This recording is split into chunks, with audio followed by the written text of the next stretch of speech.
वेदों की उत्पत्ति और प्रमाण एक ऐसा शीर्षक है कि इस पे अगर ज्यादा बात की जाए तो लोगों की भावनाएं बहुत जल्दी आहत हो जाएंगी। लेकिन मैं एक बात जरूर कहना चाहूंगा कि इस चैनल पर जो भी वीडियो डाली जाती है उसका मकसद मात्र लोगों को जागरूक करना है। ये किसी समुदाय के, किसी धर्म के या किसी जाति विशेष की भावनाओं को आहत करने के उद्देश्य से नहीं बनाया जाता। जानकारी है, लोगों को जानकारी के बारे में पता चलना चाहिए ताकि सही और गलत के बीच में निर्णय आसानी से किया जा सके। इस सीरीज के सभी वीडियो बाबा साहब की किताब जो खंड 8 में सम्मिलित किया गया है, जिसका नाम है हिंदू धर्म की पहेलियां, उसी के आधार पर बनाई जाती हैं। अगर किसी को इनकी सत्यता पर कोई शंका है तो कृपया बाबा साहब की किताब पढ़ने का कष्ट करें। आगे बताना चाहूंगा, वैदिक ब्राह्मणों ने वेदों की उत्पत्ति और रचना पर कोई शंका नहीं है या कहने भर से संतुष्ट नहीं थे। उन्होंने एक कदम और आगे बढ़कर कहा कि वेद अपौरुषेय हैं, जिसका अर्थ है वेद मनुष्य द्वारा नहीं रचे गए हैं। यह सिद्धांत यह बताता है कि वेदों की उत्पत्ति पर कोई शंका नहीं है क्योंकि इसे मनुष्य ने रचा ही नहीं, इसलिए इसमें कोई गलती हो ही नहीं सकती, इसमें कोई दोष भी नहीं है। कुछ भी हो, लेकिन इस सिद्धांत पर अलग से विचार किया जाना बहुत जरूरी है क्योंकि यह एक ऐसा सिद्धांत है जो एक समझदार और पढ़े लिखे व्यक्ति के समझ के बाहर है। तो फिर अनपढ़ और अशिक्षित व्यक्ति को समझ में कैसे आएगा। तो वेदों की रचना का पता लगाते लगाते अब यह भी सवाल उठता है कि क्या वास्तव में वेदों की रचना किसी मानव ने की या नहीं, और जिसने भी रचा है क्या वे सचमुच अपौरुषेय थे। इस विषय में सबसे श्रेष्ठ सबूत अनुक्रमणि विषय सूची में है, जो प्राचीन संस्कृत साहित्य में विशेष प्रकार के साहित्य का भाग है। अनुक्रमणि प्राचीन वैदिक साहित्य की क्रमिक विषय सूची है। सभी वेदों की अपनी अपनी विषय सूची है। ऋग्वेद की 7 विषय सूची है जो उपलब्ध मिलती है। इसे सर्वानुक्रमणि भी कहा जाता है। इनमें से 5 शौनक ऋषि की हैं, एक कात्यायन की है और एक किसी अज्ञात विद्वान के द्वारा तैयार की हुई है। अज्ञात विद्वान के बारे में कोई भी जानकारी प्राप्त नहीं होती। वहीं यजुर्वेद की 3 विषय सूची है। इनमें 3 शाखाओं में से प्रत्येक की एक एक है। ये है आत्रेयी, चारारण्य और मध्यान्दिन। इसी तरह सामवेद की भी 2 अनुक्रमणि है। एक का नाम है आर्षेय ब्राह्मण और दूसरी का नाम है परिशिष्ट। अथर्ववेद की भी एक अनुक्रमणि है, इसका नाम है बृहत सर्वानुक्रमणि। प्रोफेसर मैक्स मुलर के अनुसार कात्यायन के ऋग्वेद की सर्वानुक्रमणि स्वयं में संपूर्ण है।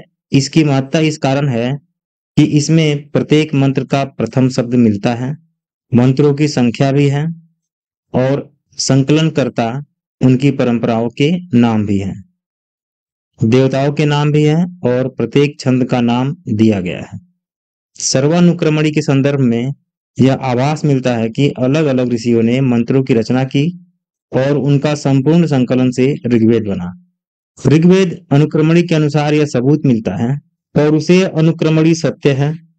यह सत्यता ऋग्वेद के मंत्रों से पता चलता है कि जिनमें ऋषियों ने अपने को वेदों का संयोजक अर्थात संकलनकर्ता माना है। मंत्रों की भांति वेदों की प्रामाणिकता और आयुर्वेद की प्रामाणिकता ऐसे प्रवीण अर्थात ऐसे जानकार पुरुषों के कारण स्थापित हुई जिन्होंने इसे प्रचारित किया। क्योंकि वेदों के जानकार सृष्टि के रचयिता विद्वान थे, सत्यनिष्ठ थे। उसी का प्रमाण है कि वेदों की रचना ऐसी प्रवृत्ति वाले व्यक्तियों द्वारा की गई जो इसको सही प्रमाणित कर सकें। इसी कारण वेदों की प्रामाणिकता का आभास होता है। यह मंत्रों और आयुर्वेद के प्रमाण देते हैं। मंत्र का अर्थ है ऐसा वाक्य जो बुराइयों का नाश करता है और आयुर्वेद वेद का अंग है जिसमें वेद के लक्षण भी मिलते हैं। वैशेषिक दर्शन यह स्वीकार करता है कि वेद प्रमाणित है, किंतु इसका आधार निम्न तरह से प्रमाणित है। पहला आधार है वेद मेधावियों की रचना है और दूसरा आधार है इनका उद्भव दैवीय है, इसलिए ये प्रमाणित है। सांख्य दर्शन के संस्थापक कपिल का कथन है कि वेदों के सनातन होने का अनुमान नहीं किया जा सकता क्योंकि वेदों के अनेक पाठों में स्वयं यह संकेत मिलता है कि वे रचे गए हैं। इसमें इस बात का स्पष्ट खंडन किया गया है कि वेदों का उद्भव किसी दैवीय शक्ति के सुव्यवस्थित विचारों के प्रयास से हुआ है। सांख्य दर्शन के अनुसार वेद दीप्तिमान सूर्य के समान हैं, जिनमें स्वयं उत्पादित प्रकाश है और अपनी समग्रता दर्शाने तथा सृष्टि को प्रकाशित करने के लिए स्वयं अर्जित शक्ति से प्रकाशमान है, चाहे वह भूत हो या भविष्य, विराट हो या क्षुद्र, चाहे वह अत्यंत निकट हो या चाहे अत्यंत दूर।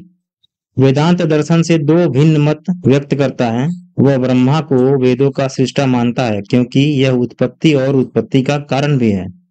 उसने ब्रह्मा को अनर नारी, नपुंसक और परमात्मा कहा है, न कि पुरुष सृष्टा। उसने वेदों को सनातन घोषित किया है और उनके एक स्वतंत्र प्रबंधक की ओर भी संकेत किया है। ब्राह्मणों की इसी से भरपाई नहीं होती कि वेद व्यक्ति द्वारा निर्मित हैं। वे इससे भी आगे बढ़कर कहते हैं कि स्वयं ईश्वर उनका सृष्टा नहीं है। यह सिद्धांत इसलिए पहले से विचार रखने वाले रचयिता का है। ब्राह्मणों की इसी से भरपाई नहीं होती है कि वेद व्यक्ति द्वारा निर्मित है। वे इससे भी आगे बढ़कर कहते हैं कि स्वयं ईश्वर उनका सृष्टा नहीं है। यह सिद्धांत पहले से विचार रखने वाले रचयिता का है।